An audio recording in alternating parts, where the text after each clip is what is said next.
Hello everyone, this is Good Buddy the Gig Worker coming right back at you again. Hey guys, as a parent of a special needs child, it's an unorthodox life. So we have to find an unorthodox way of making money. And one of those ways that I can say that's a good gig, obviously is auto transport. Picking the vehicle up from point A and dropping it off to point B. Today I'm going to be talking about three things that they don't tell you about auto transport, right? I'm gonna tap on in right away, guys. You're on your own when something, potentially can go wrong, right? I mean, you may be in a situation where you might have to, change a flat. You may be in a situation where you might have to, unorthodox way of doing something, and you might have to get reimbursed later. Just something to know, you know what I mean? You might have to get out the car and fix something or put something in place just so you can make it to your next destination.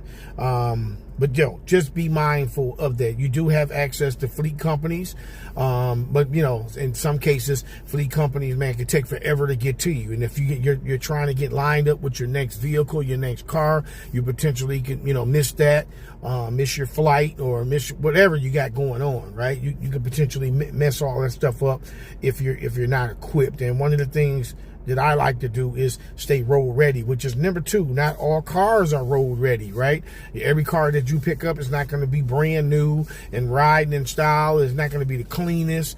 You know what I mean? It's a lot of stuff that's going to go wrong with the vehicle. You might have service lights on, all kinds of crap.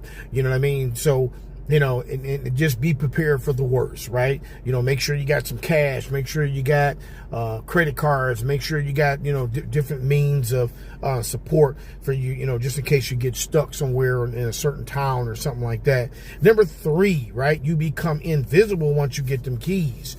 Once you get them keys, in some cases, I've been driving for a while. A lot of the dispatchers, they're very leery about people driving at night and on the weekend. But, I had my run of doing that. And, and then most times you didn't have access to dispatch. You didn't have no phone call away for somebody to explain something to you. You had to make that decision on the fly. So those are some of the three things that they don't tell you about auto transport. So once again, thank you guys for chiming in. Please, guys, please. Like, subscribe, and share this video. I do have more videos of auto transport and all different types of gigs. All right. Once again, like, subscribe, and share. Thank you for chiming in. You guys take it easy.